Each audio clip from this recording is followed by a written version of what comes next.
আমার নাম আমিত। অনার্স তৃতীয় বর্ষে পড়ছি। আমার ছোট বোনের নাম মিতা। সে অনার্স প্রথম বর্ষে পড়ে।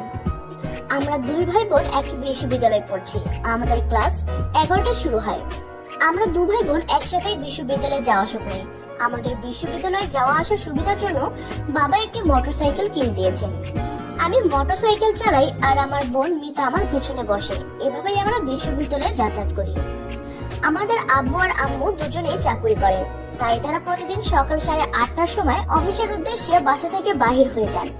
আব্বু আর অফিসে যাওয়ার পরে আমি আর আমার বোন গোসল করে রেডি হয়ে বিশ্ববিদ্যালয়ে যাই। আমাদের বাসায় শুধুমাত্র একটি কমন বাথরুম থাকায় প্রথমে আমার বোন গোসল করে রেডি হয়ে যায়, তারপর আমি গোসল করে যাই। সাধারণত মেয়েদের রেডি হতে একটু বেশি সময় লাগে, তাই আমার বোন প্রথমে গোসল করে। আমরা দু ভাই বোন বিশ্ববিদ্যালয়ে যাওয়ার পর বাসায় তালা দেওয়া থাকে। আমাদের সবার কাছে বাসার গেটের চাবি থাকে। আমার আর মিতার ক্লাস শেষ হয় বিকাল 4টায়। 4:30টার ভিতরে বাসায় চলে আসি আমরা। আব্বু আর আম্মু সন্ধ্যা 6টা নাগাদ বাসায় চলে আসেন। নির্দিষ্ট একটা রুটিন অনুযায়ী এভাবেই আমাদের প্রতিটা দিন অতিবাহিত হচ্ছিল। কিন্তু একটি ঘটনা আমাদের ভাই বোনের জীবনকে সম্পূর্ণ বদলে দিল। প্রতিদিনের মতো সেদিনও আব্বু, আমি আর মিতা আম্মু একসাথে সকালে নাস্তা করলাম। আব্বু আর আম্মু রেডি হয়ে অফিসে যাওয়ার কিছুক্ষণ পরে মিতা গোসল করতে বাথরুমে ঢুকে বাথরুমের দরজা বন্ধ করে দিল। সাধারণত আমরা শাওয়ারের নিচে জামা কাপড় খুলে গোসল করি। আমার বোন মিতাও ও তার জামা কাপড় খুলে শাওয়ার নিচে দাঁড়িয়ে গোসল করে। সেজন্য মিতা বাথরুমের দরজা বন্ধ করে দিয়ে অন্যটা খুলে পাশে রেখে দিল। তারপরে জামাটা খুলে যেই পাশে রেখে দিতে যাবে তখনই মিতার খেয়াল হলো বাথরুমের দরজার নিচ দিয়ে কোনো একটি ছায়া দেখা যাচ্ছে। মিতার মনে একটু ভয় করছিল, তবুও মিতা মনে করলো এটা আমার মনের ভুল হতে পারে। তখন মিতা শাওয়ারের নিচে দাঁড়িয়ে শাওয়ার চালু করে দিল। শাওয়ারের পানি মিতার মাথা ভিজিয়ে বুকের উপর দিয়ে বয়ে পাছাটা ভিজিয়ে দিয়ে নিচে পড়তে লাগলো। সম্পূর্ণ শরীর ভালো করে ভিজিয়ে নিয়ে মিতা শাওয়ারটা বন্ধ করে দিয়ে সাবান হাতে নিল। সাবানটা লাগানোর সময় মিতা আবার লক্ষ্য করলো বাথরুমের দরজার নিচ দিয়ে একটি ছায়া নড়াচড়া করছে। মিতার মনে হতে লাগলো কেউ হয়তো বাথরুমের দরজার ফুটো দিয়ে তার গোসল করা দেখছে। মিতা ভাবছে, কিন্তু এই সময় তো আমি আর ভাইয়া ছাড়া কেউ বাসায় নেই, তাহলে কি দরজার ফুটো দিয়ে ভাই আমার গোসল করা দেখছে? আমার কথা মনে হতেই মিতার লজ্জায় ঘুরে দাঁড়ালো। তখনই মিতার মনে হলো এতক্ষণ ভাইয়া সামনে থেকে আমাকে দেখতে পাচ্ছিল, কিন্তু চালাকি করে ঘুরে দাঁড়ানোর ফলে ভাইয়া এখন আমার সম্পূর্ণ পিছনটাও দেখতে পাচ্ছে। এটা ভেবে মিতার ভীষণ লজ্জা লাগতে লাগলো। পরক্ষণেই মিতার মনে হলো হয়তো ভাইয়া প্রতিদিনই দরজার ফুটো দিয়ে আমার গোসল করা দেখে, আগে কোনোদিন মিতা লক্ষ্য করেনি। মিতা ভাবলো যদি এমনটাই হয় তাহলে ভাইয়া আমার শরীরের কোনো জায়গা দেখতে বাকি রেখেছে বলে তো মনে হয় না। যদি ভাইয়া আমার সম্পূর্ণ শরীর দেখেই থাকে তাহলে এখন আর লজ্জা করে কি হবে?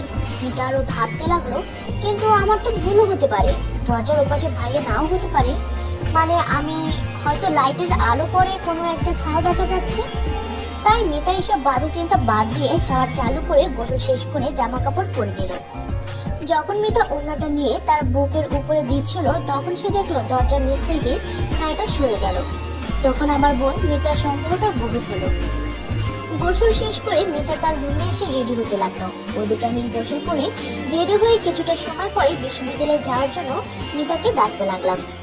আমি আর মিতা বাসার দরজায় তালা দিয়ে বিশ্ববিদ্যালয়ের উদ্দেশ্যে রওনা দিলাম। সাধারণত প্রতিদিন মিতা মোটরসাইকেলে আমার পেছনে বসার সময় মিতা আর আমার মাঝখানের মধ্যে মিতা ব্যাগটা রেখে দেয়, কিন্তু সেদিন কি মনে করি মিতা ব্যাগটা তার পেছনে রেখে দিল, যার ফলে আমার পিঠ আর মিতার বুকের মাঝে শুধু 3-4 ইঞ্চি গ্যাপ ছাড়া আর কিছুই থাকলো না। মোটরসাইকেল চালানোর সময় আমি যখন ব্রেক মারছিলাম তখন মিতার বুক আমার পিঠের সাথে ঘষা খাচ্ছিল। সেদিন হয়তো আমার ভাই বোন একটা আলাদা জগতে হারিয়ে গেছিলাম। সেদিন বিশ্ববিদ্যালয় থেকে ফেরার সময় আমার মনে হচ্ছিল মিতা ইচ্ছে করে বারবার মিতার বুক আমার পিঠের সাথে চেপে ধরছিল। সেদিনের অনুভূতি এত ভালো ছিল যেটা কোনো ভাষায় প্রকাশ করা যাবে না। পরের দিন সকাল থেকেই মিতা চিন্তা করতে লাগলো কিভাবে নিশ্চিত হওয়া যায় বাথরুমের দরজার ফুটো দিয়ে আমি মিতার গোসল করা দেখি কিনা। অনেক চিন্তা করে একটা বুদ্ধি বাহির করলো মিতা।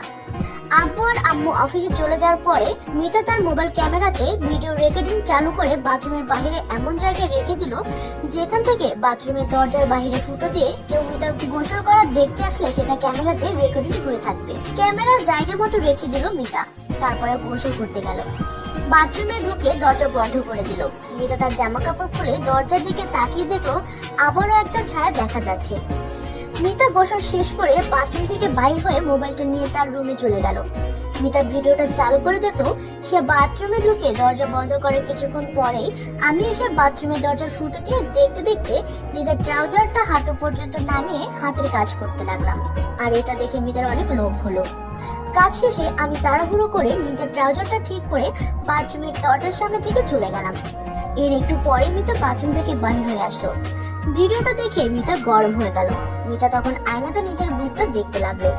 কিছুক্ষণ পর মাথায় একটা বুদ্ধি আসলো মিতার। মিতা তার মোবাইলের ভিডিও রেকর্ডিং চালু করে ভিডিও করতে লাগলো। তার মাথা থেকে কোমর পর্যন্ত দেখা যাচ্ছিল। ভিডিওতে মিতার বুক আর নাভিটা স্পষ্ট দেখা যাচ্ছে।